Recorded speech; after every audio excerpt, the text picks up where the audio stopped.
하나님의 말씀 이사야 1장 10절 말씀,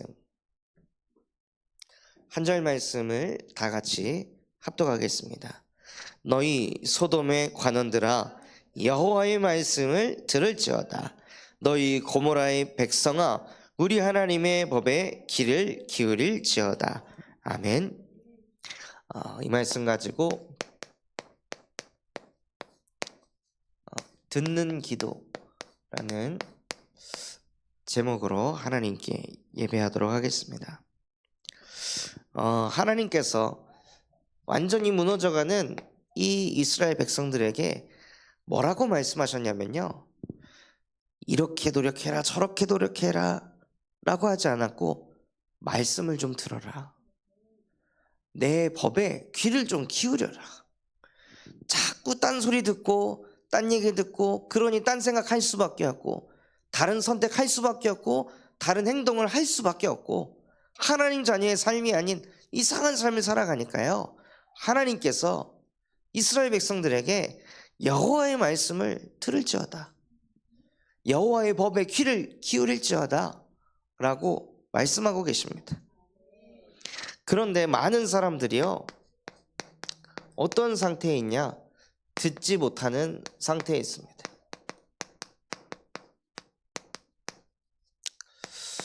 들어야 사는데 듣지 못하는 상태 속에서 사는 거예요.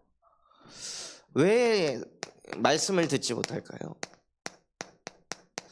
창세기 3장 11절에서 12절에 보면요, 하나님께서 아담에게 말씀을 하시는데 뭐라고 말씀하시냐?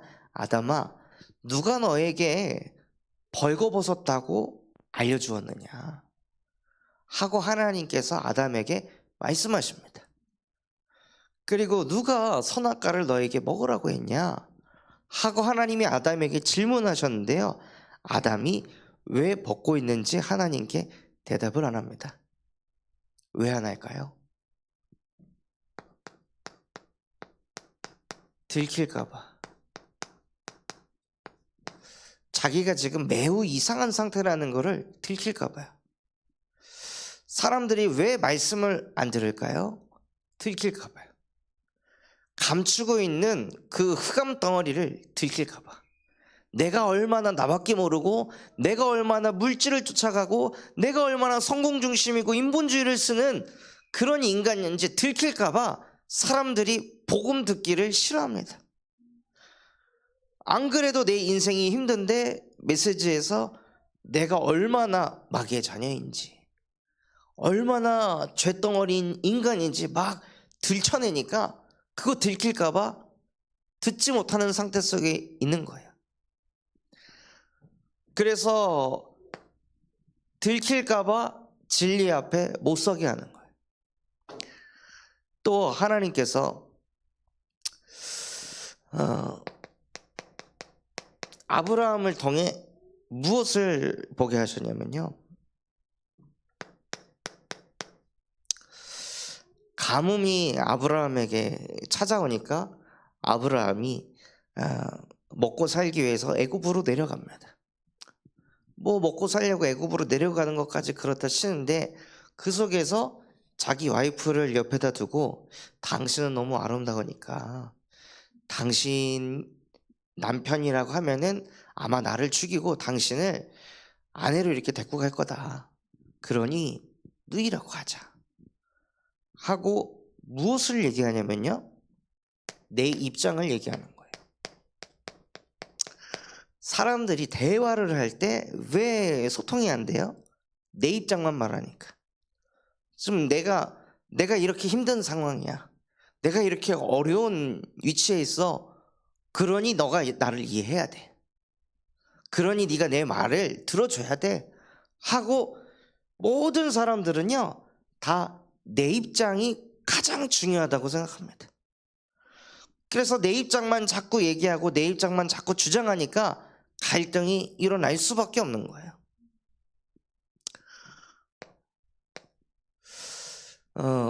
자녀를 키우면서 느끼는 게 뭐냐면요, 만약에 필리비가 말을 할 수 있다면 무슨 말을 할까, 이런 생각들을 이제 해봤는데, 아빠는 내 입장에서 생각해 봤어? 이 말을 할 것 같은 거야. 아빠는 내가 지금 왜 소리를 내는지 알아? 아빠는 내가 지금 왜 우는지 아냐고.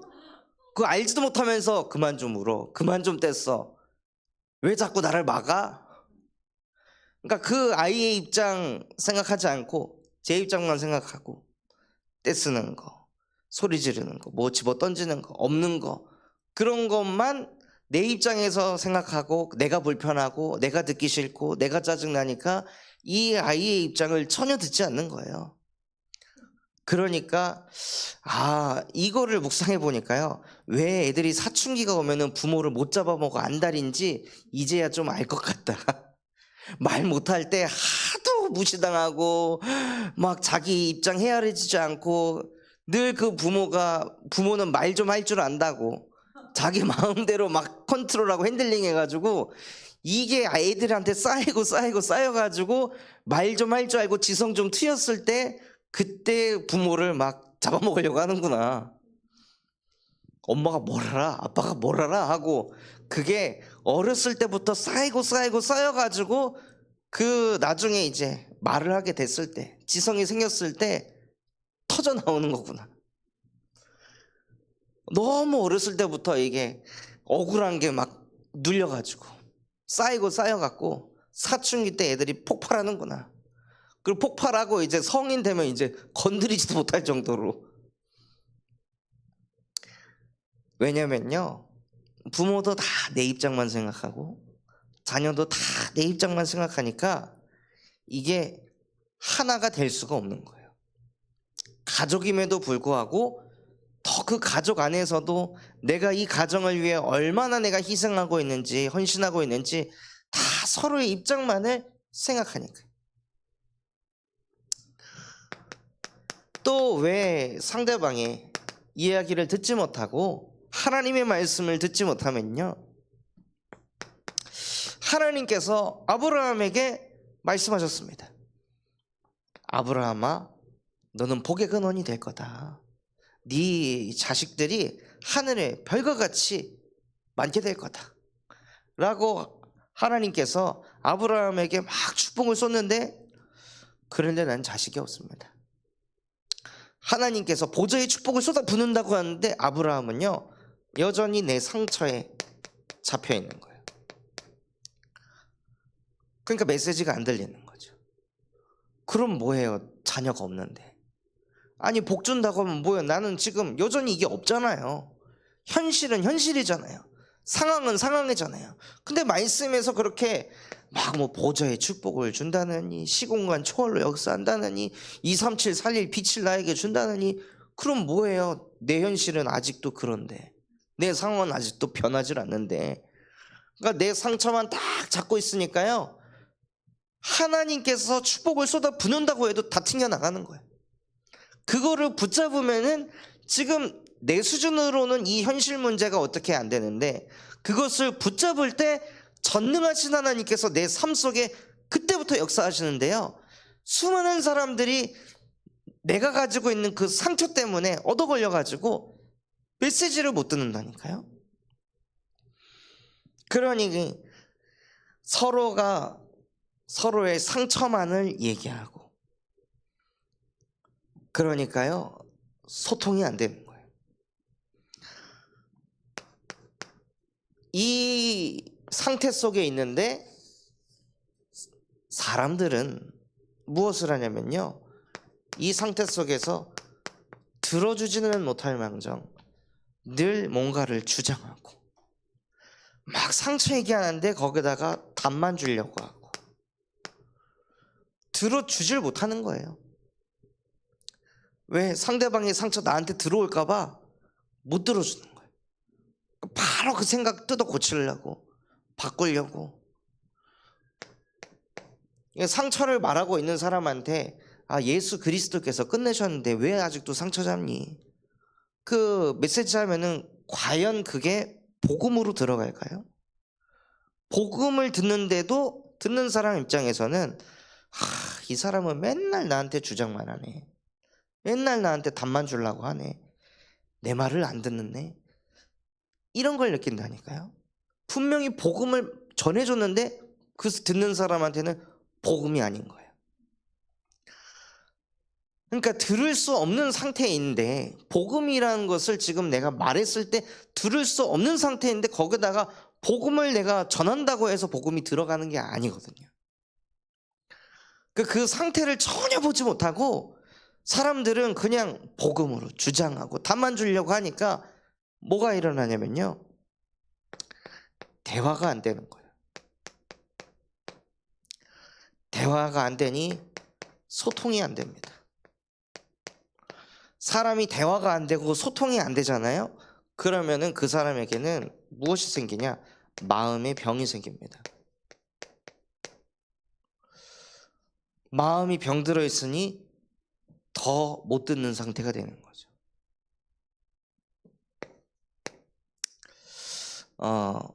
오늘 요양병원 현장에 가서 예배를 하고 우리 그 현장에 조장 역할을 하시는 권사님 옆에 이제 누워 계시는 분을 찾아갔어요. 찾아가서 어르신 허리는 좀 어떠세요? 그러니까 너무 아직도 아프고, 식사는요? 먹으면은 다 쏟아낸다고. 그러면서 도대체 이렇게 살 거면 내가 여기 왜 누워 있어야 되는지 이유를 모르겠다. 나이가 어떻게 되세요? 65, 65세밖에 안 되는데요, 골반을 다쳐가지고 수술을 했는데 수술을 잘못했어요. 그래서 수술한 곳에 자꾸 염증이 생겨가지고 또 수술하고, 또 염증 도쳐서 또 수술하고, 그러니까 3번 정도 수술을 하고 이번에 또 넘어져가지고 또 여기 골반이 나간 거예요. 그리고 본인 입원해 있지. 자기 남편도 몸 아파가지고 계속 수술하지. 그러니까 아들이 한 명이 있는데 아들이 하소연을 하더래요. 엄마 한 명만 아파도 내가 감당하기 힘든데 이 집은 왜 엄마 아빠 둘 다 아프냐고. 나보고 어떻게 하라는 거냐고. 나도 자식 둘 키워야 되는데 나보고 도대체 어떻게 봉양하라고, 도대체 왜 그러냐고 하면서 막 아들이 짜증내는 거야. 그래서 아들한테 이제 전화하면은 너무 힘들다 아프다 하면, 그런 말 할 거면 나한테 전화하지 말라고 하고 아들이 끊어버렸어요. 그러니 아들 입장도 이해가 되잖아요. 근데 부모의 입장도 이해가 되는 거예요. 무슨 얘기하냐? 내가 그 걔를 어떻게 키웠는데, 진짜 내가 애지중지하면서 키웠는데 아프다고 나를 버려? 어떻게 자식이 이럴 수가 있습니까? 하고 이제는 너무 울어서 눈물도 안 난다고. 그래갖고 마음이 너무 답답해가지고 그냥 병든 상태에서 누워있는 거예요. 근데 대화도 안 돼, 소통도 안 돼. 그러니까 마음의 병까지 와가지고 막 얼굴이 죽을 상을 하고 계시는 거죠. 그래서 이제 그 어르신 손 잡고 기도를 해드렸는데, 기도가 딱 끝나니까 오열을 하시더라고요. 그 마음에 하나님께서 두드리셔가지고 자식도 알아주지 못하는 마음, 자식한테 전화해도 위로받기는커녕 오히려 상처만 받을 수밖에 없는 이 영혼의 마음을 하나님께서 붙들어 주시고 어루만져 주시옵소서. 마음이 답답하고 힘들 때 자녀한테 전화하기보다 창조주신 하나님께 기도할 수 있는 영적 상태가 되게 하옵소서. 그래서 자녀는 위로를 할 수 없으나 전능하신 하나님께서 이 어르신의 마음을 위로하여 주시옵소서 하고 기도하는데요, 오열을 하면서 막 우시더라고요.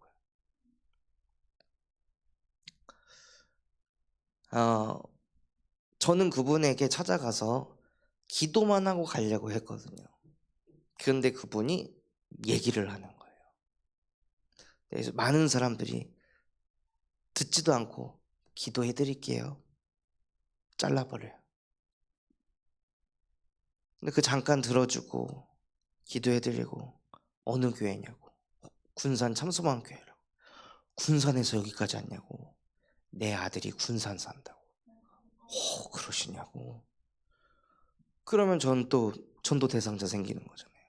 그냥 누워있는 그 병든 어르신 한 사람 두고 그냥 기도하러 갔는데 하나님이 그 속에서 또 전도 대상자 찾게 하시고, 그 자녀 나이 45세, 자녀 둘이 있는데 하나는 유치원생, 하나는 초등학생. 제가 매주 가서 계속 기도해드리면은 어떻게 될까요? 그냥 그 어르신한테 제가 해드릴 수 있는 거 2가지 있다고 말씀해 드렸어요. 어르신, 제가 해줄 수 있는 건 2가지밖에 없습니다. 어르신의 말을 들어드리는 것과 어르신을 위해 기도해 드리는 거. 그래서 전 이 2가지를 최선을 다하겠습니다. 그것만 해줘도 너무 감사하다고. 내 얘기를 아무도 안 들어준다. 자식도 안 들어주는데 내 여기 이 병든 노인네 얘기 들어줘서 너무 고맙다고 하면서 제 손을 콕 잡고 얘기하시더라고요. 그러니까요, 수많은 사람들이 듣지 못하는 상태 속에 빠져서 삽니다. 다 자기 입장밖에 모르고, 자식은 자식 입장, 부모는 부모의 입장, 자녀는 자녀의 상처, 부모는 부모의 상처, 다 이 속에서 살아가고 있는 거예요. 그래서 우리의 상태가 듣는 상태가 되어야 됩니다. 그냥 듣기만 해도 성령이 역사하시는데 듣지 못하는 그 상태 속에 있기 때문에 나의 상태를 들을 수 있는 상태로 바꿔야 돼요. 요한복음 14장 13절에 너희가 내 이름으로 무엇이든지 구하면 내가 행하리라. 무슨 뜻입니까? 이거를 묵상해서 생각해 보면요, 하나님은 어떤 분이라는 것을 깨달을 수가 있습니까? 무엇이든 듣는 하나님이십니다. 우리는 우리에게 유익된 것만 듣잖아요. 우리 좋은 소리만 듣잖아요. 근데 하나님은 너희가 내 이름으로 무엇이든지 구하면 내가 행할 것이다. 즉 너희가 나에게 무엇이든지 말해도 나는 너희의 말에 귀 기울일 것이다. 그게 우리가 믿는 하나님이십니다. 하나님은 우리의 모든 것에 관심을 가지시고 귀를 기울이십니다.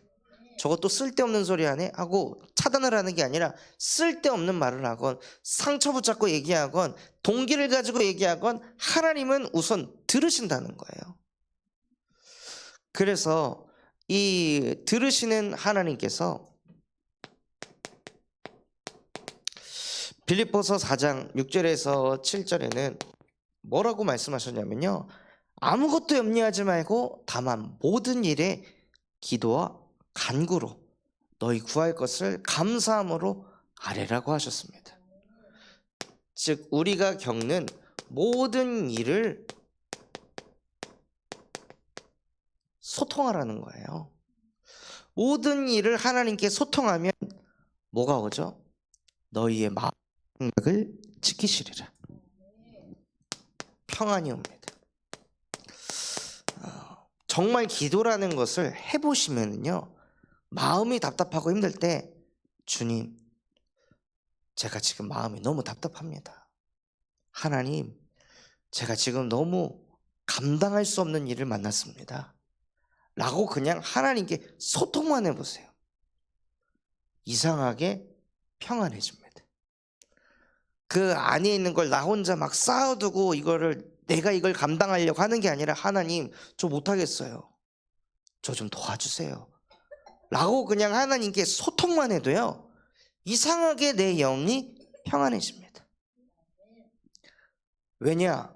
그런 존재로 창조됐기 때문에. 모든 일을 가지고 하나님께 소통하는 영적 존재로 저와 여러분이 창조되었기 때문에요, 그냥 그 답답한 마음, 기분, 감정 하나님께 다 털어놓을 때 이상하게 마음이 정리가 되고 평안해진다는 거예요. 그래서 이 축복을 누리기 위해서 하나님께서 우리에게 무엇을 주셨냐면요, 자꾸 내 근본 문제를 들킬까 봐 감추게 하는, 그래서 하나님 앞에 서지 못하게 하는 뱀의 머리를, 여자의 후손이 와서 그 뱀의 머리를 상하게 할 것이다 하고 흑암을 무너뜨리셨습니다. 또 출애굽기 3장 18절 모든 사람이 다 내 입장에 갇혀서 삶을 살아갑니다. 내 위치, 내 경험, 내 현실 거기에 갇혀 사는 거예요. 그 속에서 빠져나와서 소통하고 대화를 해야 되는데 다 이 입장에서 갇혀 사는데 누구도 이 속에서 빠져나올 수 없기 때문에 출애굽기 3장 18절 유월절 어린 양의 피 바를 때만 이 속에서 해방받는다. 그래서 내 입장에서 빠져나오려고 발버둥 치는 것이 아니라 내 영혼에 예수 그리스도의 보혈의 피를 바르시기 바랍니다. 우리도 모르게 자꾸 내 상처 붙잡고 내 상처랑 함께해서 다른 사람의 소리도 안 들리고 하나님의 말씀도 안 들리는 우리에게 보라 처녀가 잉태하여 아들을 낳으리니 그의 이름을 임마누엘이라 하리라. 이는 하나님이 우리와 항상 함께 계심이라. 어릴 때 받았던 그 상처와 커가면서도 그 상처와 함께하는 것이 아니라요, 우리는 하나님과 영원히 함께하는 하나님의 자녀로 창조되었습니다. 그래서 고린도후서 4장 4절에 이 세상의 신이 믿지 않는 자들의 마음을 혼미하게 하지만 그리스도는 하나님의 형상이니라. 그래서 그리스도를 통해 무엇을 회복하냐면요, 창세기 1장 27절 하나님의 형상을 회복하는 것입니다. 그래서 하나님이 지금 나와 함께 하신다. 이게 회복이 돼야 들을 수가 있습니다. 하나님은 무엇이든지 듣는 하나님. 하나님은 모든 일을 가지고 소통하시는 하나님. 그 하나님이 나와 함께. 그래서 그때 이 응답을 받게 하십니다. 내가 그리스도와 함께 십자가에 못 박혀 죽었나니. 누가 죽어요? 늘 들킬까봐 포장하는 나, 늘 내 입장에 갇혀 사는 나, 늘 내 상처만 붙잡고 사는 나는 그리스도와 함께 십자가에 못 박혀 죽었나니 이제는 내가 사는 것이 아니요 오직 내 안에 그리스도께서 사시는 것이라. 내 안에 그리스도께서 사실 때요 들을 수가 있습니다. 그러니 그리스도께서 십자가에 못 박히셔가지고 자기 우편에 있는 그 강도의 소리까지도 들으시잖아요. 나도 구원을 받을 수 있습니까? 나도 당신을 따라 천국에 갈 수 있습니까? 그 양손이 못이 박히고 발까지 못에 박혀서 숨쉬기도 헐떡헐떡하고 있는 그 상황 속에서도 들으신다는 거예요. 그게 그리스도이십니다. 그 순간에서도 영혼 구원에 관심이 있으신 그리스도, 그분이 나와 함께 하신다면 현장에서 죽어가는 영혼들의 소리를 못 듣겠냐는 거예요. 당연히 들려지죠. 그래서 우리가 듣는 상태가 돼서 무슨 기도를 하셔야 되냐? 듣는 기도를 하셔야 합니다. 하나님께 요구하는 기도 이전에 하나님의 말씀을 듣는 기도를 하셔야 돼요. 오늘 이사야 1장 10절에 여호와의 말씀을 들을지어다, 하나님의 법에 귀를 기울일지어다 라고 말씀하셨는데요, 그 하나님의 말씀에 뭐라고 하셨냐? 나는 순양의 번제와 살찐 짐승의 기름에 배불렀고 나는 수송아지나 어린 양이나 숫 염소의 피를 기뻐하지 아니하노라.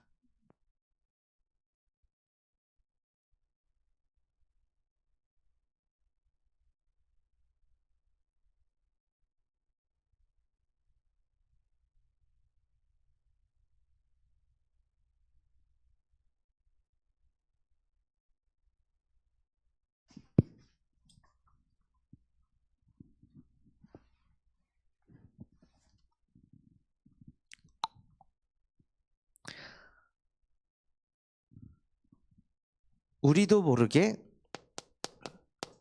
형식적으로 듣는 복음이 있다는 것입니다. 그러니까 복음을 들을 때 복음이 무엇입니까? 이게 복음이잖아요. 근데 이걸 들을 때 메시지마다 이게 계속 나오니까 메시지 레파토리 중에 하나 이렇게 듣는 게 너무 많다는 거예요. 가장 중요한 핵심은 이 복음인데 이 복음이 뚫려야 그 다음 스텝으로 넘어가는 건데 사람들은 이거는 늘 듣는 거니까 여기엔 관심 없고 메시지에서 뭐 특별한 게 나오나 새로운 게 나오나 뭔가 감동을 주는 에피소드가 있나 여기에만 관심을 두는 거죠. 그러니 한국 교회가 설교가 점점 이상해지는 거예요.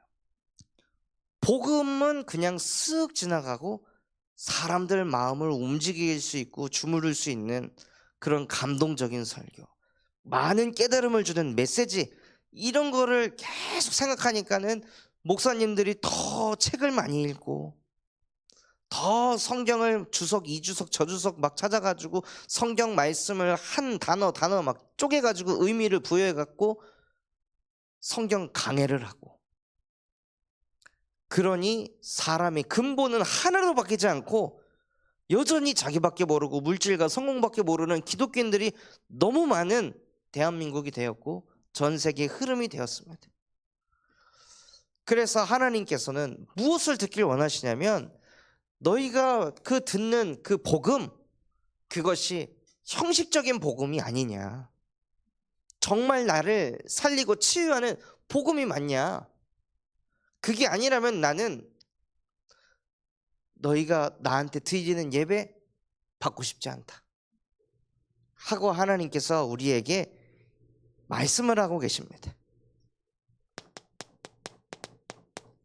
이사야 1장 12절에는 너희가 내 앞에 보이러 오나니, 하나님은 예배를 드리길 원하시는데 자꾸 보이는 예배를 하니까 하나님은 우리를 가르쳐서 우리의 예배를 돌아보라고 말씀을 하고 계십니다. 근데 수많은 사람들은요, 들킬까봐 나는 아니야, 이사야 1장 말씀은 나한테 하는 건 아니고 저 사람한테 하는 거야 하고 메시지를 안 듣는다니까요. 내 예배는 완전하다고 생각하는 거예요. 그 자체가 창세기 3장 문제 아닐까요? 완전한 예배가 사실 존재할까요? 계속 그 완전한 예배, 오직 복음을 향한 예배를 드리면 드릴수록 그냥 조금 가까워지는 거지 사실 우리 인생에 완전한 예배는 좀 없다고 생각합니다. 그런데 우리도 모르게 예배 좀 드리면은 자기 예배는 마치 옳은 예배, 맞는 예배라고 착각하는 거예요. 이사야 1장 13절에는 헛된 재물을 다시 가져오지 말아라, 즉 종교적인 헌금,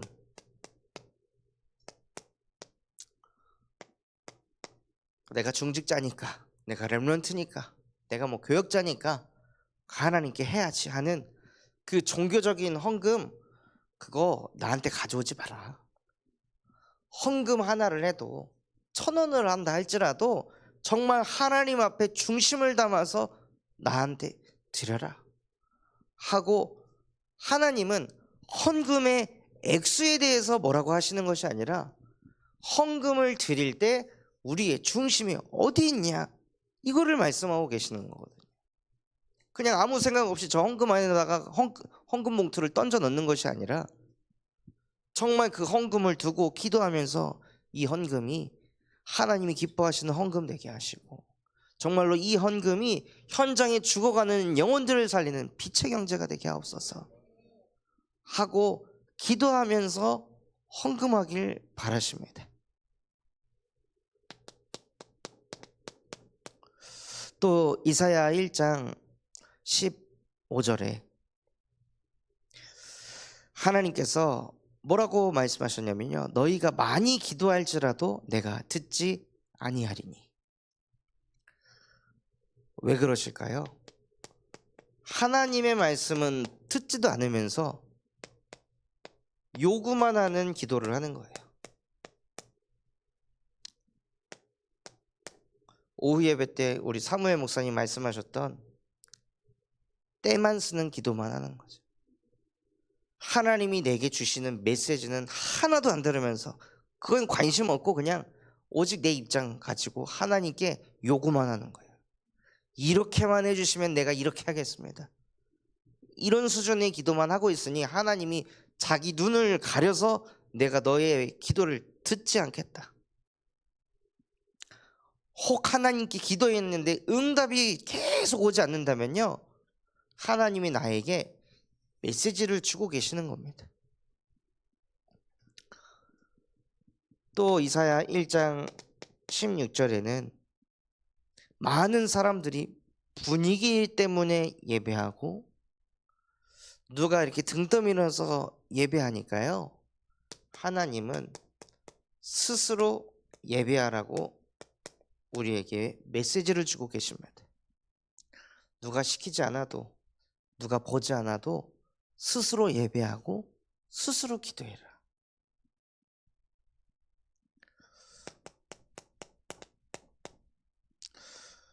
그리고 우리가 무엇을 듣길 원하시냐면, 너희의 죄가 주홍 같을지라도 양털을 같이 희게 되리라 하고 우리의 모든 죄를 사하셨다고 말씀하셨습니다. 그러면 죄의식에 시달리지 말아야죠. 자괴감에 빠지지 말아야죠. 정말 이 말씀을 믿는다면.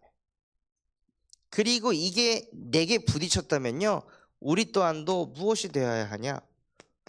우리가 하나님께 용서를 받았으니 나 또한도 용서할 수 있어야 됩니다. 그게 말씀을 들은 사람입니다.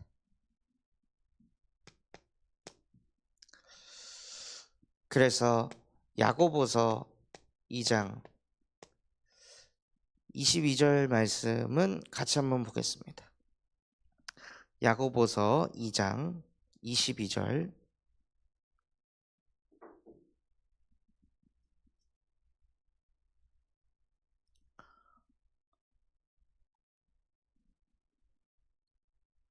야고보서 2장 22절 말씀 같이 한번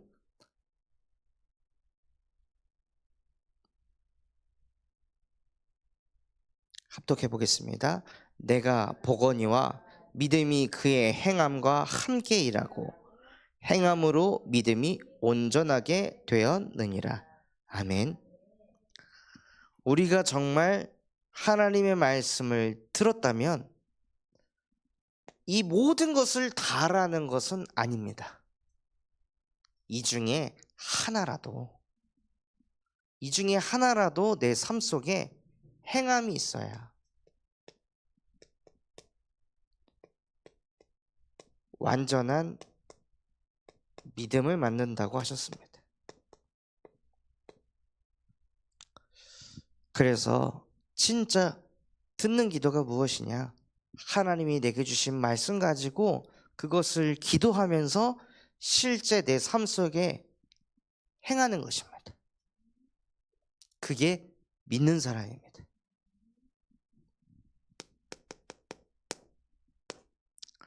그래서 결론으로 내게 주신 말씀을 무엇 하시냐? 적용하는 겁니다. 그게 히브리서 4장 12절 말씀을 응답받는 것입니다.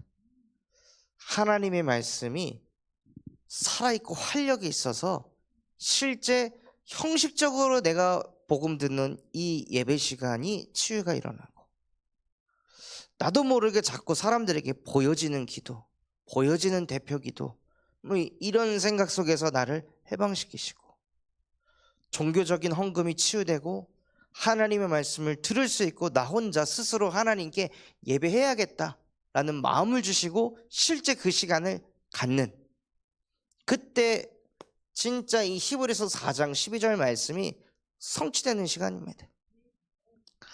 그래서 내게 주신 말씀을 실제 내 생각, 내 삶 속에 적용하셔서 정말 하나님의 말씀이 들린 사람이 실제 들렸다는 것에 증거를 가진 증인 되시기를 예수 그리스도 이름으로 축원하겠습니다.